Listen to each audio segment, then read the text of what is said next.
Você sabia que o grande Paulo VI tirou aí quase 100 santos? Porque ele disse que é o seguinte, esses santos aqui não tem comprovação científica, não tem comprovação histórica. Cadê o livro que o santo escreveu, publicado? Desse jeito. Olha, você quer saber? São Cristóvão foi tirado por ele, São Jorge foi tirado por ele, mais um monte de santo conhecido aí. Só que não adiantou, porque o povo não abandonou a devoção. Não era proibido quem, assim, tivesse, por exemplo, a paróquia lá de São Cristóvão, não tem problema, pode continuar com a sua devoção particular aí, tá bom, mas, porque chiaram, né? Mas é o seguinte, não está mais no calendário romano. Só que hoje você entra no site do Vaticano e está o nome do santo lá. Alguém colocou de volta. Estou querendo achar, pesquisar e achar quem que foi. Se foi o Papa João Paulo II ou o Bento XVI. É um dos dois. Foi sob o pontificado de um dos dois que voltaram. Mas ele simplesmente tirou aí praticamente 100 santos, ainda acusando que não tinha prova nem histórica. Então, mas a tradição da igreja não é suficiente? A tradição da Santa Igreja, oral inclusive, que depois passa a constar em livros, não é suficiente? Aí fica difícil, gente. Porque se não é suficiente, então é bom repensar o Antigo Testamento, que também veio por tradição oral, desse jeito. Tá certo? Então você vê como vai longe esse tipo de raciocínio idiota?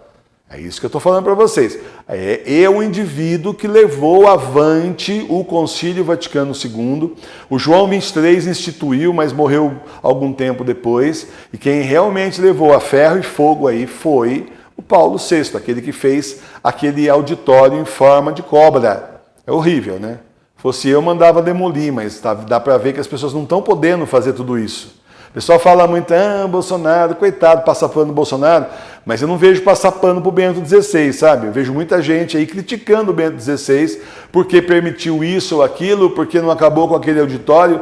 Peraí, gente, vamos ser justos então, já que é para entender a dificuldade de um governante, vamos entender de todos, porque caso você não saiba, o Papa não está mandando nada mais faz tempo, tá? Eles não têm mais exército na mão, né? Foi mudado de tal forma no Concílio Vaticano II que esvaziou o poder do Papa. O poder agora está na mão dos bispos. Tanto é que eu vi uma notícia essa semana, eu fiquei absurdado, né? Uma paróquia, acho que lá, numa diocese, lá nos Estados Unidos, né?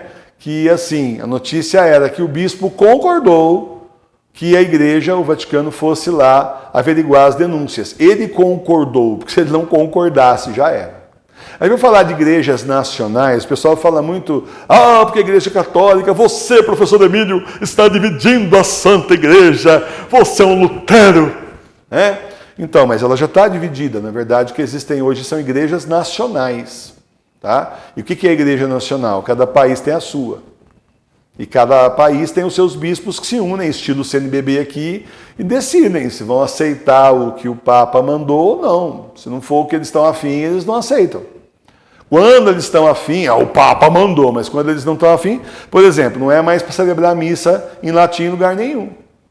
Um monte de gente não obedeceu. Não é porque eles são bonzinhos, é porque sentiram a pressão dos próprios aí leigos, né, e dos padres aí que estão aí envolvidos com a missa em latim, então, mas a ordem que veio de cima é proibir. Só pode agora autorizar se o bispo, olha que absurdo, escrever para o Vaticano e o Vaticano lá disser, tá bom, nós vamos autorizar. Fora isso, não pode mais ter missa em latim e a missa no antigo rito tem que ser em português, no nosso caso, e em cada país aí na língua vernácula, no idioma vernáculo, não pode ser mais em latim.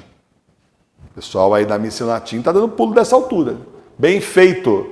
Porque quando tiraram o Bento XVI do poder, que tanto apoiou a missa em latim, tanto apoiou a missa estudantina, não deram pelota para ele, ficaram em silêncio, o nosso Papa é o Francisco e vamos rezar pelo Francisco, colocar fotinho do Francisco. Agora aguenta, porque quando o Papa Bento XVI estava lá, ele era um defensor e incentivador, foi aí que a missa estudantina começou a pipocar, aparecer em um monte de lugar. Né? Claro, tinha bispo que já não gostava, não permitia, mas de qualquer forma começou a aparecer, e como começou a ter proibição, o Papa falou assim: você padre, Papa Bento XVI, você padre, saiba que você não precisa de autorização do seu bispo para celebrar a missa tridentina, porque isso daí está na nossa lei aqui do Vaticano, portanto na igreja é permitido. Nunca foi proibida, por sinal, você pode celebrar.